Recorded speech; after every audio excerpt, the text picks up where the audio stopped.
नमस्कार दोस्तों, आज हम बात करने वाले हैं महाभारत के उस पात्र की जिसे सब भली भांति जानते हैं। हम बात करने वाले हैं एक बलशाली योद्धा एवं अपने दुष्कर्मों के लिए महाभारत में विख्यात दुर्योधन के बारे में। तो जुड़े रहिए हमारे चैनल वास्तविक फैक्ट्स के साथ, जहां पर हम आपको हिस्टोरिक और रिलीजियस फैक्ट्स बताते हैं, वो भी बिल्कुल वास्तविक।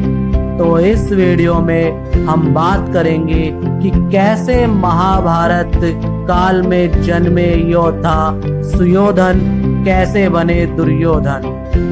अगर आपको नहीं पता है तो मैं बता दूं कि दुर्योधन का जब जन्म हुआ था तब उनका नाम सुयोधन रखा गया था, किंतु आजकल के समय में अधिकतर लोगों को ये पता ही नहीं है कि दुर्योधन का वास्तविक नाम सुयोधन था।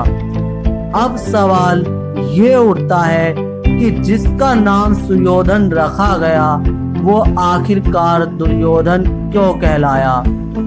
तो महाभारत की जब आप बुक्स पढ़ेंगे तो कुछ ऑथेंटिक बुक्स में इस बात का विवरण अलग तरीके से किया गया है, तथा कई बुक्स में इस बात का विवरण अलग तरीके से किया हुआ है।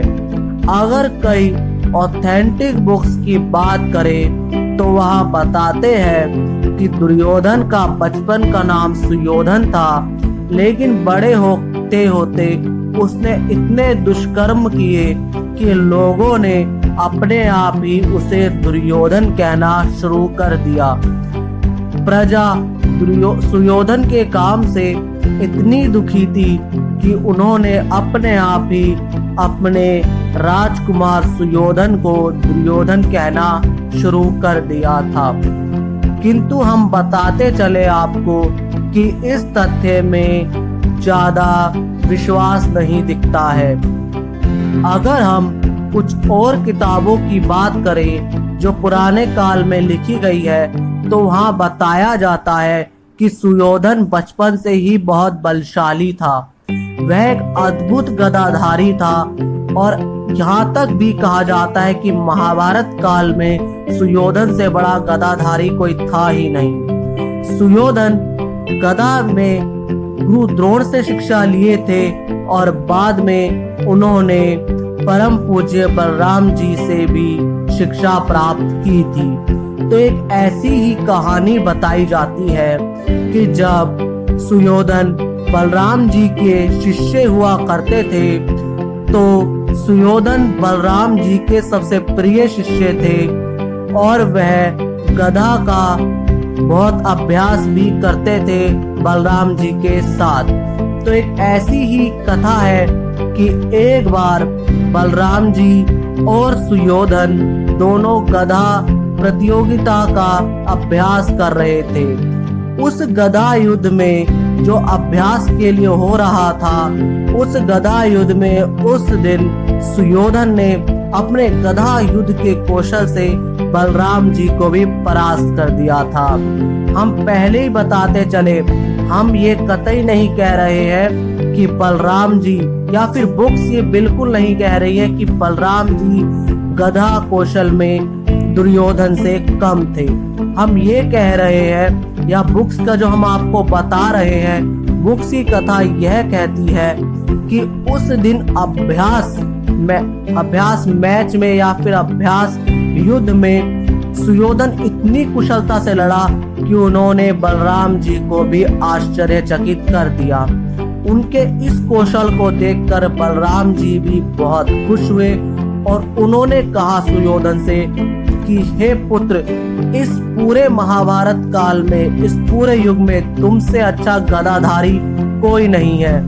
भले ही भीम में तुमसे ज्यादा ताकत हो या और योद्धाओं में, किंतु जो फुर्ती, जो कौशल या आज के जमाने में हम कहें कि जो स्किल्स गधा युद्ध की सुयोधन के पास है, वो किसी और के पास नहीं है। जब उन्होंने उस दिन बलराम जी को आश्चर्यचकित किया था, तभी से बलराम जी ने भी सुयोधन को दुर्योधन कह के बुलाया। यहाँ पे दुर्योधन का अर्थ इस तरीके से निकाला जाता है, दुर्योधन मतलब जिसे युद्ध में हराना दुष्कर हो, बिल्कुल असंभव हो। तो बलराम जी इतने खुश हुए थे सुयोधन से कि उन्होंने उनका नाम दुर्योधन रखा। ऐसा योद्धा जिसे युद्ध कौशल में, गदा युद्ध में कोई भी हरा नहीं सकता, जिसे हराना बहुत ही दुष्कर है, वो दुर्योधन कहलाए। तो इस कथा के अनुसार सुयोधन का नाम दुर्योधन इस कारणवश पड़ा। अब हम जो भी बात आपको बताते हैं वो सब पूज्य किताबों के आधार पर ही बताते हैं। अब कथा वो पहले वाली भी थी और कथा ये वाली भी है। बस ये है कि आपका जिस पर विश्वास हो उसे माने, परंतु किताबों और पूज्य किताबों पर ही विश्वास रखें, सीरियल्स पर विश्वास ना रखें। और इसी तरह हमारे चैनल से जुड़े रहे, कृपया हमें सब्सक्राइब करें। धन्यवाद।